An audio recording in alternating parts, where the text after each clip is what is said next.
There's a chart I saw recently that I can't get out of my head. A Harvard business professor and economist asked more than 5,000 Americans how they thought wealth was distributed in the United States. This is what they said they thought it was.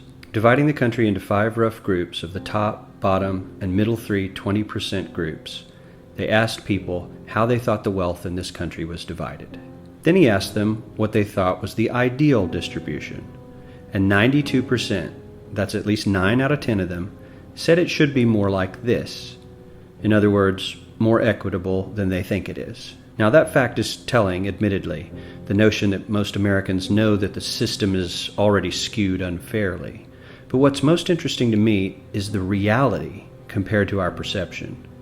The ideal is as far removed from our perception of his pockets that I have to give him a whole new column of his own, because he won't fit on my chart. 1% of America has 40% of all the nation's wealth. The bottom 80%, 8 out of every 10 people, or 80 out of these 100, only has 7% between them. And this has only gotten worse in the last 20 to 30 years. While the richest 1% take home almost a quarter of the national income today, in 1976 they took home only 9%. Meaning their share of income has nearly tripled in the last 30 years. The top 1% own half the country's stocks, bonds, and mutual funds. The bottom 50% of Americans own only 0.5% of these investments, which means they aren't investing. They're just scraping by.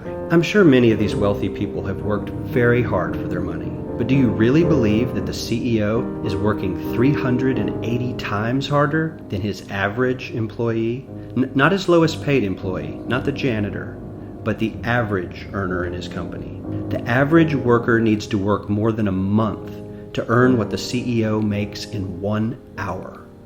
We certainly don't have to go all the way to socialism to find something that is fair for hardworking Americans. We don't even have to achieve what most of us consider might be ideal.